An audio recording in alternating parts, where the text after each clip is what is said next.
quelqu'un d'entre vous manque de sagesse, qu'il la demande à Dieu, qui donne à tous simplement et sans reproche, et elle lui sera donnée. Mais qu'il la demande avec foi sans douter, car celui qui doute est semblable au flot de la mer, agité par le vent et poussé de côté et d'autre. Qu'un tel homme ne s'imagine pas qu'il recevra quelque chose du Seigneur. 1 Jacques chapitre 5 verset 7. Que demandes-tu à Dieu ? Il s'agit ici d'une question essentielle, car elle comprend le contenu de notre profondeur de cœur et de notre état d'adoration pour Christ. Quelles sont nos demandes ? Sont-elles d'ordre matériel, économique, émotionnel ou spirituel ? Il est question ici de demandes spirituelles pour notre changement d'attitude et d'évolution sur notre chemin de sanctification. Est-ce pour nous-mêmes que nous demandons ? Il va de soi que non.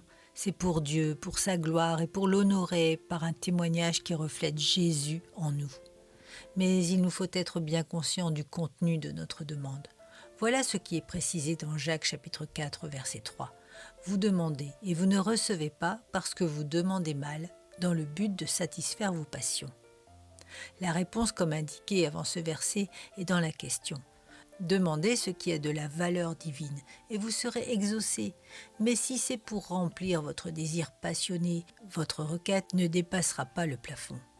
Ici, dans ces versets, il est question de demander la sagesse avec foi. Et alors elle sera accordée.